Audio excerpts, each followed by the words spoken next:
Hello again, my name is Renee Conroy, and welcome to our first foray into the specific ideas and arguments presented by Agnes Callard in her 2018 book, Aspiration, the Agency of Becoming, which I'm proud to announce as the focus of this inaugural slow read series offered by the Purdue University Northwest philosophy program. So before we dive into the specifics of the text, I want to say just a few words about the sense in which these brief videos will constitute a slow read of this book. Now, rather than combing through every line of text and parsing every single argument, as we might in a class or a philosophy book club, my goal is going to be to highlight in an accessible and I hope engaging way several things that are central to the activity of any philosophical slow read. And I'm going to do this by providing a general introduction to some of the biggest, most exciting, and perhaps most controversial aspects of Callard's unique account of aspiration. So this means that you should know at the beginning that there is a lot of philosophical detail in this book that I can't even begin to address here, and I hope that you'll be inspired to explore that material on your own in virtue of having watched these posts. So, anytime I start a slow read process of a new book, two things are very important to me. And the first is taking clear stock of any fundamental distinctions on which an author's arguments will rely. And the second is generating my own examples of those distinctions, which I do in part just to prove to myself that I really understand them, and in part to start to generate questions about them, or perhaps problems for them in themselves, or as they might be applied to future arguments. So those are the two aspects of any slow read process I'm going to emphasize today as I start to engage with Callard's first important topic, which is how can aspirational endeavors be rational? Now, before we can answer this question, we need to have a clearer sense of just what aspirational endeavors are. And we can begin down the road to understanding Callard's arguments by drawing from claims that she makes throughout the book, in which she distinguishes between different kinds of goal-setting activities and different kinds of projects that aim at self-transformation. Now, this might seem like a slow start, but it's a crucial first step, because if we just think of aspiration in some bald, broad manner that might be analogous to the way it's defined on Google, and if you type in aspiration, here's what you'll get for a definition, hope or ambition of achieving something, then there won't be any interesting philosophical puzzles afoot, and it might be hard to see what Callard is fussing about and working on for several hundred pages. So to get started, we need a clear conceptual target right in view, and that will help guide us through both a productive and a charitable read of the rest of the text. So to do this, today's focus is going to focus on, today's post will focus on distinguishing between Joan, the would-be jazz lover, who I talked about last week, and two other kinds of cases. And I'm going to articulate a threefold distinction between aspiration, like Joan, and cases of ambition, and cases of self-cultivation, by utilizing my own examples that, though different from those Callard discusses in her book, I hope draws the same set of conceptual distinctions. So, keeping Joan the would-be jazz lover, and remembering that Joan is a would-be jazz lover in a special sense, she's a person who wants to come to enjoy listening to jazz, though presently she despises it. So she's binding herself to the idea of transforming her core aesthetic values, the things that she cares about, even though today she can't really see why jazz is intrinsically worth listening to. So keeping Joan as our representative aspirant, let's contrast her with two other kinds of folks, and I'm going to call them Mallory the motivated mountaineer and Renee, the restricted reader. So we'll start with Mallory, whose story is actually based on the life of George Mallory, a British alpinist who led the first expeditions that aimed to summit Everest in the early 1920s. So a bit of background. Mallory was a highly esteemed student of history and an instructor of various kinds who studied and taught at Cambridge, among other prestigious institutions in London. When he was barely a teen, he was taken by one of his teachers on his first climbing adventure, at which point he was, as one might put it, bitten by the climbing bug. So all throughout his adolescent and young adult years, while he was a student and then a teacher, eventually a father, then a military professional, he developed both passion for climbing and exceptional skill at it. Thus, in 1921, when Mallory was approached to lead the first British reconnaissance mission to map a route to the top of Everest, he left his academic post with great elan and his family with regret, and set off to chart new territory in the Himalayas, or Himalayas, depending on your preference. Now, between 1921 and 1924, Mallory led 3 exhibitions on this mountain. Expeditions on this mountain. And he perished on the last of these at the age of 37, having marked a successful passable route that later climbers used to summit to the top of the greatest mountain in the world. Now, aside from an unresolved mystery about whether Mallory ever actually stood at the top of the world, he's most famous for a 3-word response that has become the mantra of all high-altitude alpinists. When asked why he was attempting to summit Everest, because it was incredibly risky and the likelihood of failure was very high, he answered enthusiastically, "Because it's there." Now, to those of us who aren't climbers, this hardly seems like an answer at all. Notice, however, that it's a perfectly apt and reasonable answer to the why question from the perspective of those who are passionate about exploring the world's biggest and most dangerous peaks. Why is that? Well, because the phrase, "because it's there," expresses a specific way in which climbing enthusiasts value time spent challenging themselves in the world's highest mountains and in the most physically inhospitable but aesthetically compelling places.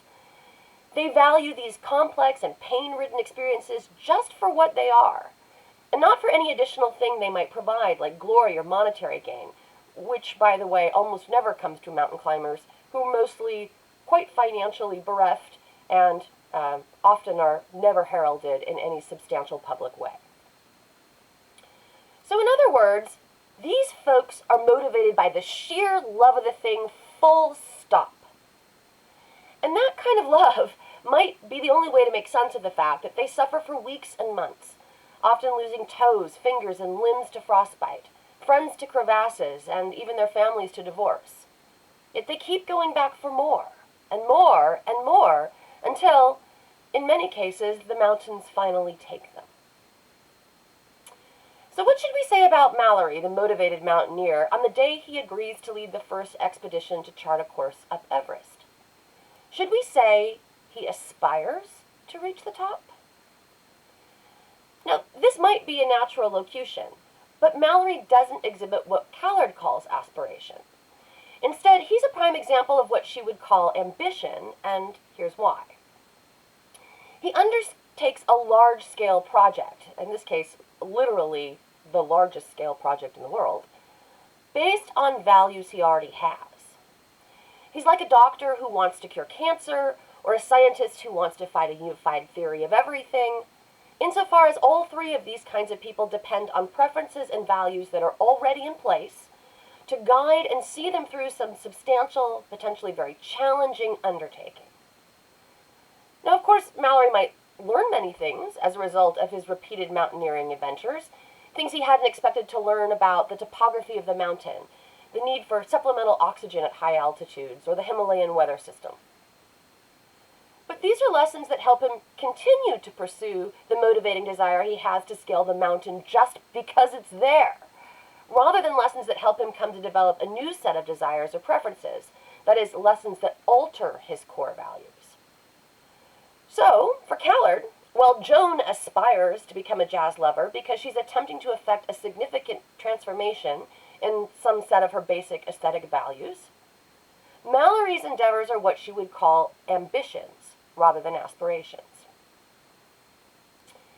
Now, it's worth noting at this point that this is a purely descriptive distinction. Neither Joan nor Mallory is better than one another. These 2 are just different in kind, because Joan's activities aim at self-transformation while Mallory's do not. We might say, although Callard doesn't put it this way, that Mallory's aim at something more like self-realization, because he's aiming to accomplish goals based on values he already has. But, of course, not all forms of transformation of oneself are as fundamental as the kind characteristic of the aspirant like Joan. There are ways of aiming to improve or change ourselves that needn't target our deepest or core values. And in fact, I'll wager that most New Year's resolutions actually fall into this category if you think about it for a while. So let's get a clearer sense of a third foundational concept, that of self-cultivation, by considering a different case, that of Renee, the restrictive reader. Now, unlike Joan, who hates jazz music, Renee doesn't deplore reading. In fact, she quite enjoys it when she gets around to doing it. And she certainly thinks that reading is an endeavor worthy of pursuit. That is, it's something she values for its own sake, even if she doesn't do as much of it as she thinks she should. Renee's problematic situation with respect to reading is twofold.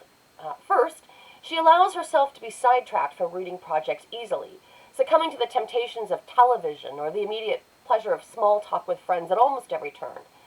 Whenever given the chance, she inevitably sets aside whatever she's reading for a later time, which has the practical consequence that she almost never finishes any book she starts.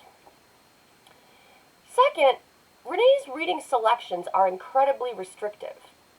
For instance, she'd never pick up a work of science fiction or gothic horror, and she can barely bring herself to break open the spine of a classic literary tome. For Renee is a fan of nonfiction, and in particular of historical nonfiction, which means that in addition to not reading fiction, she also doesn't read nonfiction books about things like contemporary economics or the latest scientific discoveries. In fact, for a while, Renee's been reading almost exclusively historical nonfiction about mountaineering. Still, Renee knows she could be a better reader. And in fact, she wants to be a better reader, precisely because she values reading and the intrinsic benefits she recognizes it to afford. So she makes a two-pronged New Year's resolution to help improve the scope of her bibliophilic endeavors. First, she resolves to read uninterrupted for at least 1 hour every day between 5 and 6 p.m., no matter what else is going on in her life. And second, she resolves to read only books that come from one of those 1001 books to read before you die lists, just to ensure the proper diversity in her reading.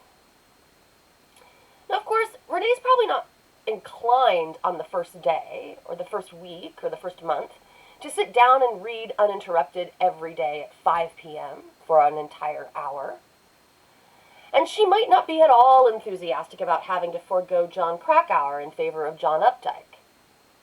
But the purpose of her commitment to suffer through at the start is to develop those inclinations, and thus to become what she already regards as a better reader based on values she already has.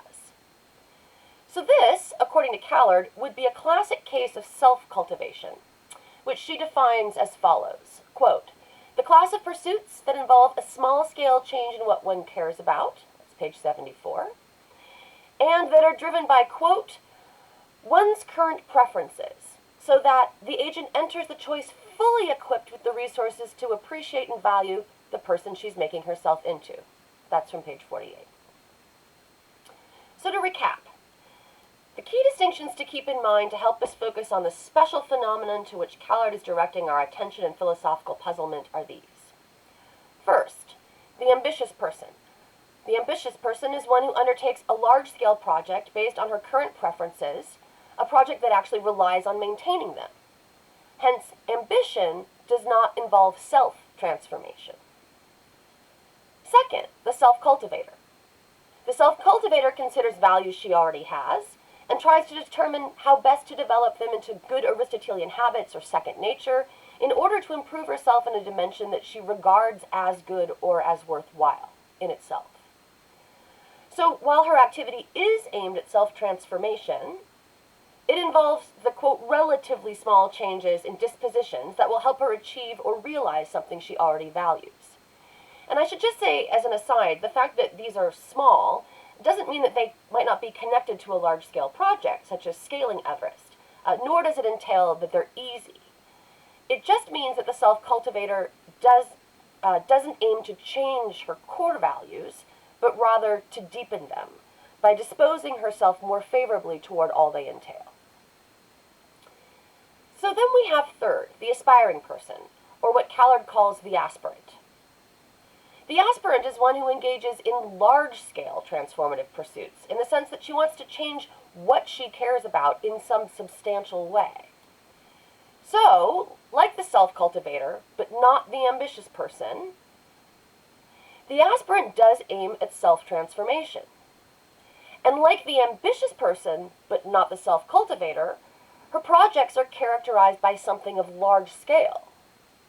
But unlike either the self-cultivator or the ambitious person, she cannot aspire by relying on values she already has, because, by definition, the aspirant is aiming to acquire new core or basic values in some specified domain. Now, at this point, it might be helpful to note that many examples of aspiration discussed by Callard are focused on what other philosophers have called big choices or transformative experiences, things that we often characterize by reference to forks in the road or life's major crossroads. For instance, things like aspiring to become a parent, to go to college, to change one's career, to emigrate to a new country, or to adopt a new religious orientation. These kinds of momentous examples loom large, because they're cases in which the puzzles associated with aspiring are most obvious and perhaps most practically and emotionally pressing. But these kinds of cases, suitably clarified, can all be the same structurally as the slightly more humble-sounding case of Joan the would-be jazz lover. They're all examples in which a person aims to develop a value set she doesn't have today. So one that she doesn't understand clearly, and can't assess accurately at the time she starts her aspirational journey. So, for now, we'll stick with the case of Joan when we're talking about aspirants, but we should keep in mind that Callard's full picture will take us quickly into those much more momentous occasions where we really might find the word aspire more apt, as in something like, I aspire, from my current state as a college freshman, to become a nurse, or a computer scientist, or even a philosopher. So now that we have our target, the aspirant, as defined by Callard, more clearly in view, we're in a position to see why aspiring poses special rational and agential problems that neither ambition nor self-cultivation raise. This is to say that we're ready to dive into Callard's account on her own terms, which is a crucial part of any slow read process. After all, I'm trying to learn about what I think about aspiration by learning first what Callard thinks about it, rather than by applying my own pre-reflective concepts to her basic cases. So in our next post, we'll consider the puzzle posed by the, quote, rational aspirant, and Callard's answer to it in terms of proleptic or two-faced reasons. Now, your closing posers for today are these. Since you're now familiar with what Callard means by aspiration, would you characterize your New Year's resolutions from this past year, or if you didn't make any this year, from years past, as aspirations, ambitions, or some kind of self-cultivation? When have you engaged in an aspirational endeavor in Callard's sense? Are you some kind of aspirant right now? And finally, and I mean this in all seriousness, though it might sound a bit like a semantic game, is it possible to aspire to become an aspirant? Thanks so much for joining me today, and I look forward to thinking with you next time about puzzles of rational agency.